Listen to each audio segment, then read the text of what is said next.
A isca de Satanás, capítulo 2. Escândalo em massa.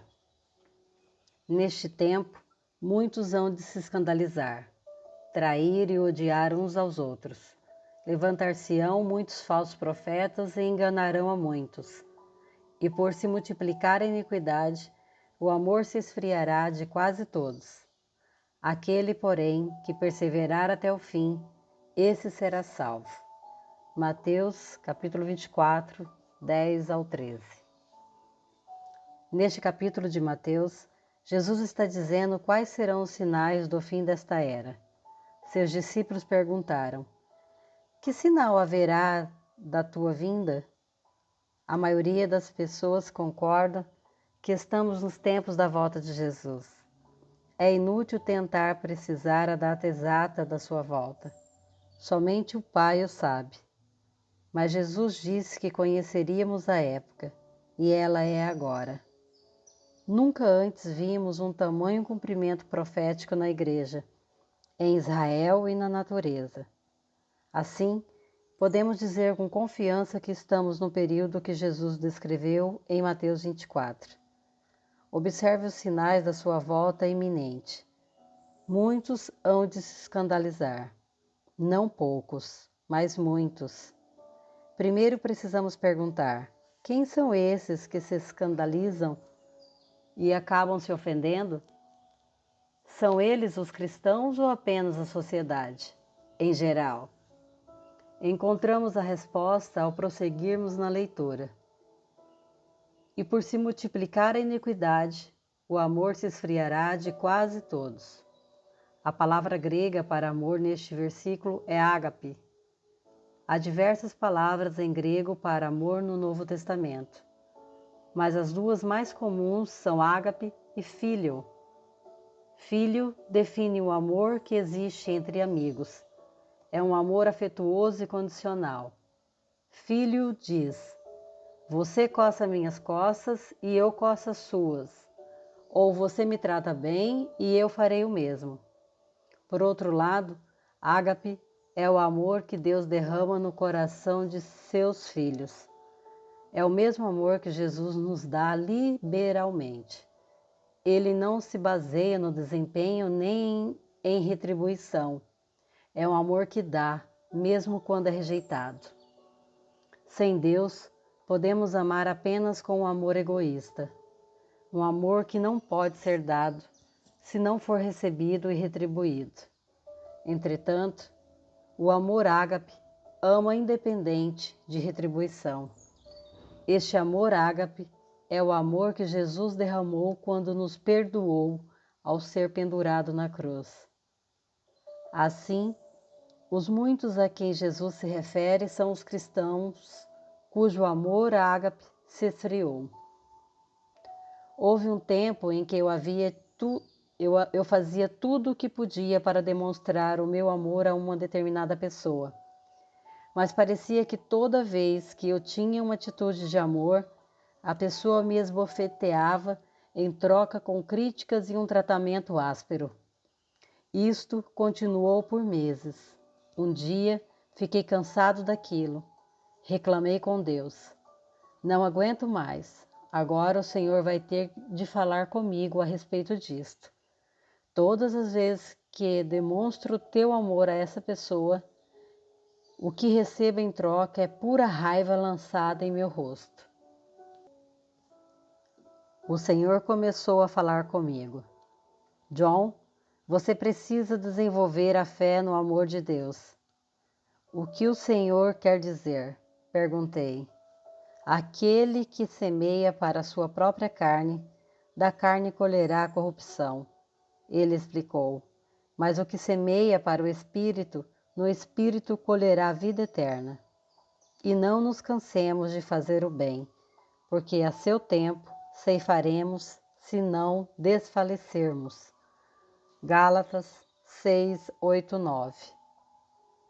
Você precisa entender que quando semeia o amor de Deus, colherá o amor de Deus. Você precisa desenvolver fé nesta lei espiritual, muito embora possa não colher do mesmo campo onde semeou e nem tão rápido quanto gostaria. O Senhor continuou: na minha hora de maior necessidade, meus amigos mais próximos me abandonaram. Judas me traiu, Pedro me negou e o restante deles fugiu para salvar sua vida. Apenas João seguia-me de longe. Eu havia cuidado deles durante 3 anos, alimentando-os e ensinando-os. Mas quando morri pelos pecados do mundo, perdoei-os. Liberei todos eles, desde os amigos que haviam me abandonado até o guarda romano que havia me crucificado. Eles não pediram perdão, mas eu liberalmente o dei.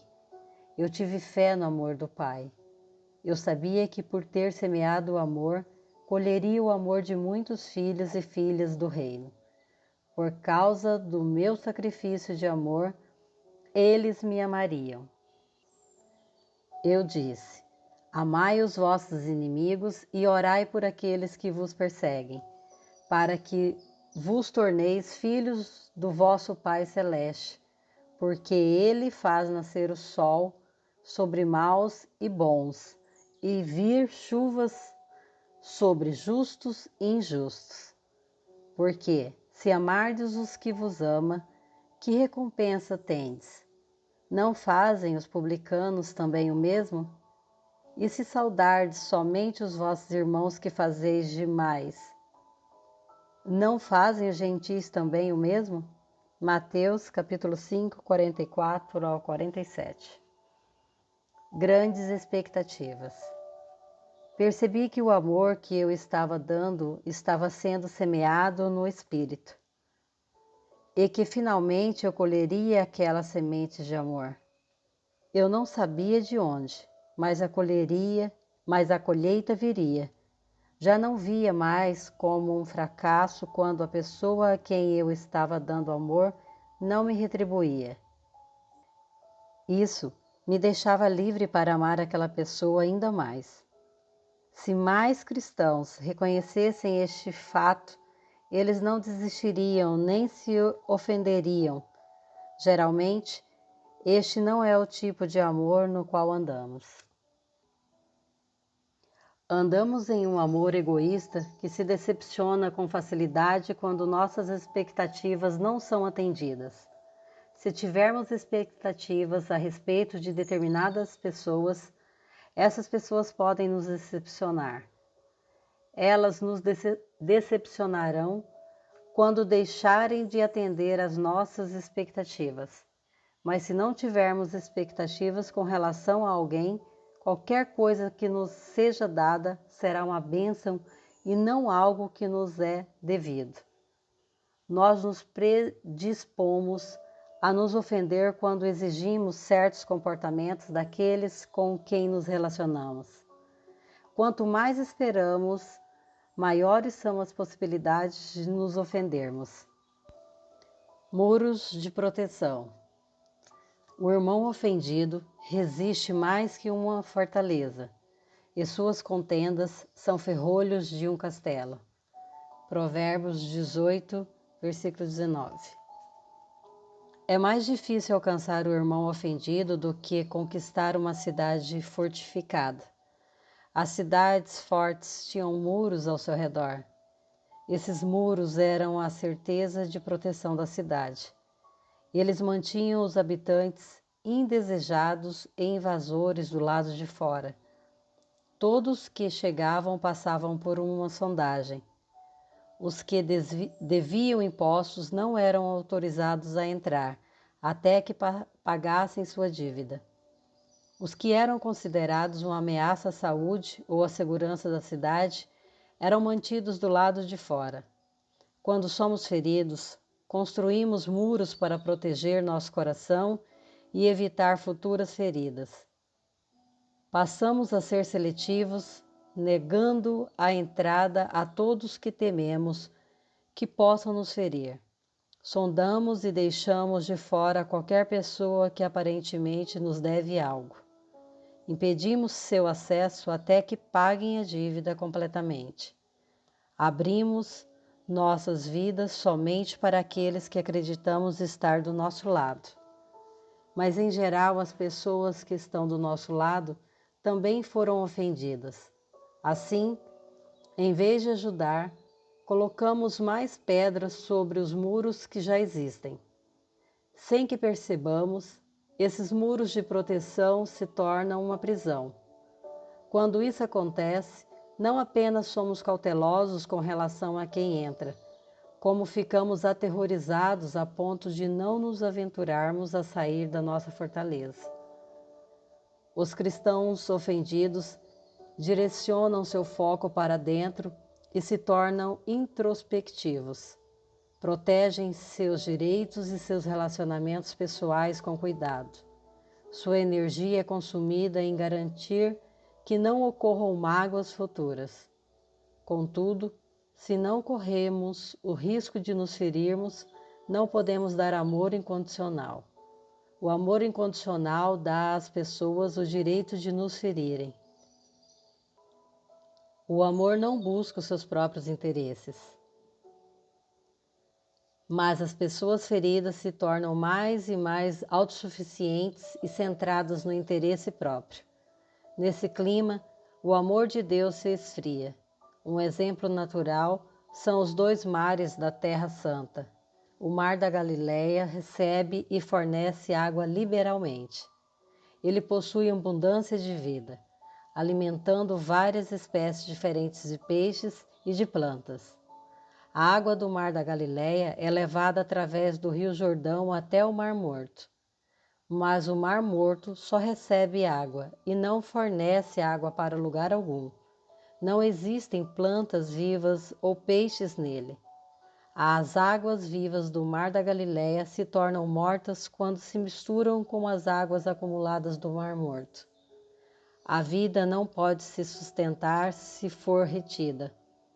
Ela precisa ser dada com liberalidade. Assim, um cristão ofendido é alguém que recebe vida,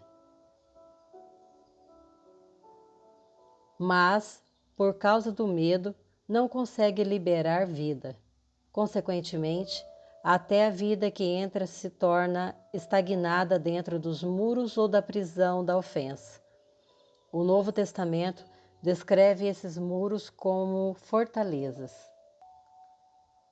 Porque as armas da nossa milícia não são carnais, e sim poderosas em Deus, para destruir fortalezas, anulando nós sofismas e toda altivez que se levante contra o conhecimento de Deus, e levando cativo todo o pensamento à obediência de Cristo.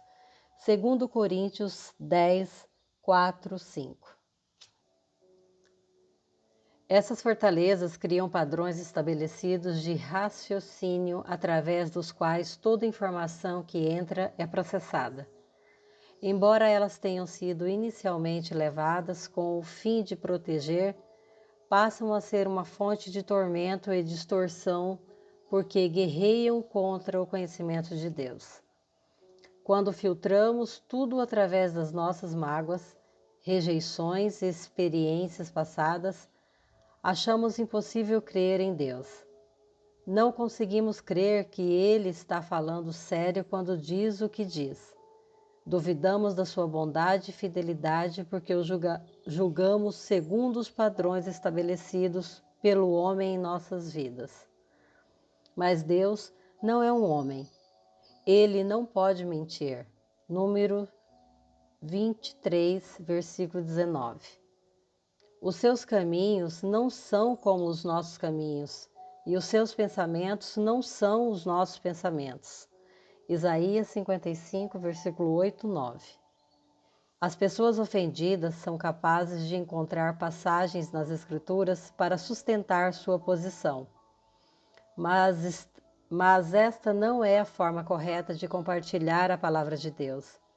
O conhecimento da palavra de Deus sem amor é uma força destrutiva porque ela faz o homem inflar de orgulho e legalismo. 1 Coríntios 8, 1, 3.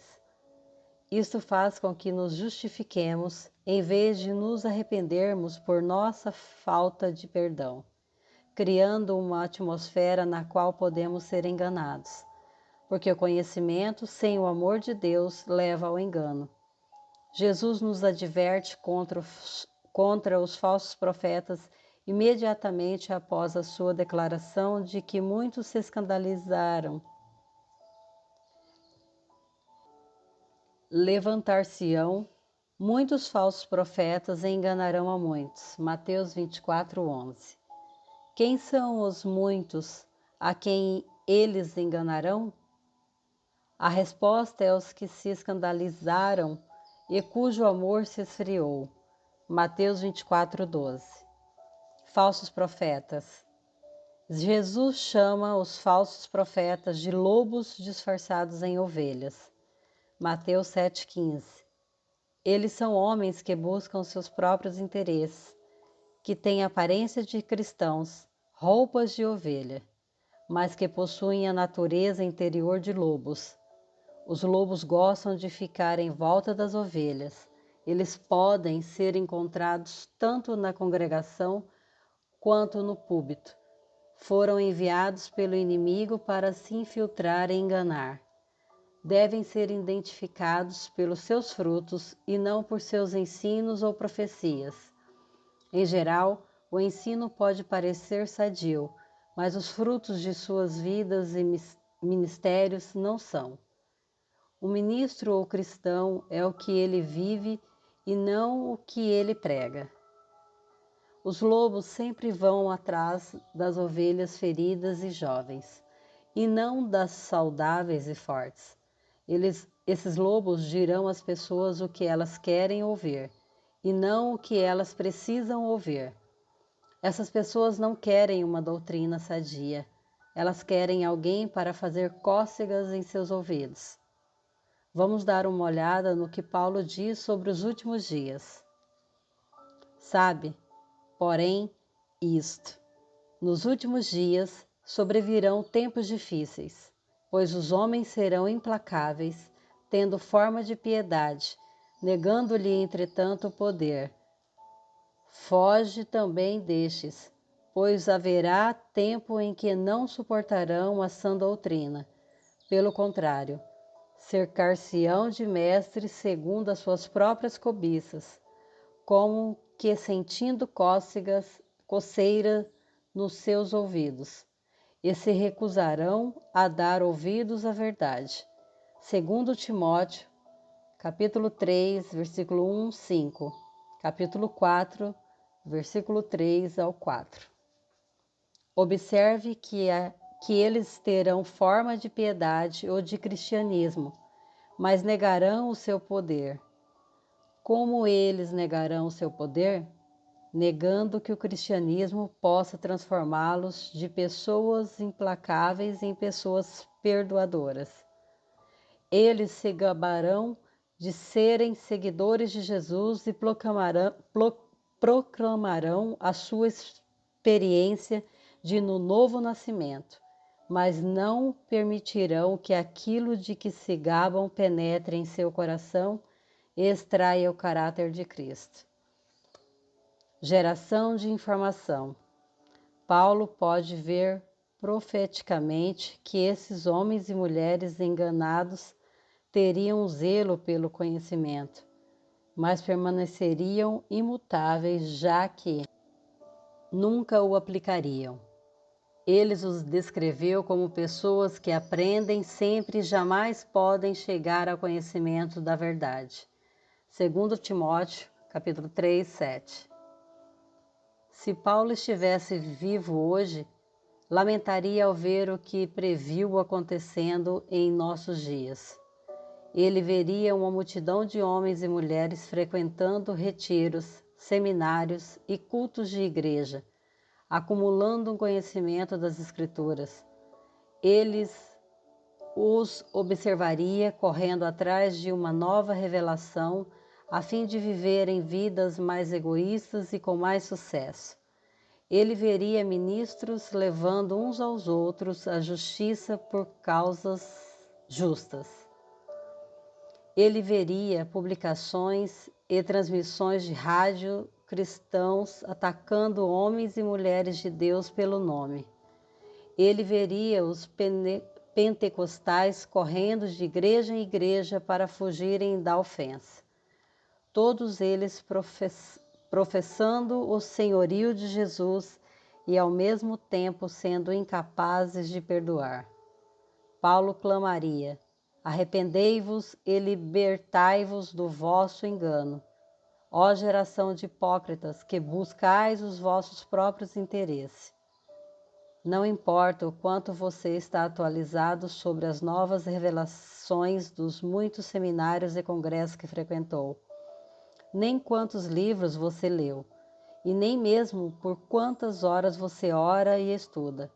Se você está ofendido e não consegue perdoar, e se recusa a se arrepender por esse pecado, você ainda não chegou ao conhecimento da verdade. Você está no engano e tem confundido outras pessoas com o seu estilo de vida hipócrita. Independente de qual seja a revelação, o seu fruto conta uma história diferente. Você passa a ser uma fonte que jorra águas amargas que trazem engano e não verdade. Traição. Nesse tempo, muitos hão de se escandalizar, trair e odiar uns aos outros. Mateus 24, versículo 10. Examinemos esta declaração. Se olharmos de perto, podemos ver uma progressão. O escândalo, entendido como ofensa, leva à traição, e a traição leva ao ódio. Como foi mencionado anteriormente, pessoas ofendidas constroem muros de proteção. O nosso foco passa a ser a autopreservação. Precisamos estar protegidos e seguros a qualquer preço. Isso faz com que sejamos capazes de trair. Quando traímos, buscamos a nossa própria proteção ou benefício à custa de outra pessoa, geralmente de alguém com quem nos relacionamos. Assim, uma traição no reino de Deus ocorre quando um crente busca o seu próprio benefício ou proteção à custa de outro crente. Quanto mais próxima a relação, mais grave a traição. Trair alguém é o abandono definitivo da aliança. Quando a traição ocorre, o relacionamento não pode ser restaurado a não ser que o arrependimento genuíno venha em seguida. Por sua vez, a traição leva ao ódio, que consequência grave. A Bíblia declara claramente que todo aquele que odeia seu irmão é um assassino e que todo assassino não tem a vida eterna permanente em si. 1 João 3,15. Como é triste o fato de podermos encontrar inúmeros exemplos de ofensa, traição e ódio entre os crentes de hoje. É algo tão desenfreado em nossos lares e em nossas igrejas atualmente que chega a ser considerado um comportamento normal. Estamos cauterizados demais para lamentarmos quando vemos ministros levando outros ministros à justiça. Já não nos surpreendemos mais quando casais cristãos optam pelo pedido de divórcio.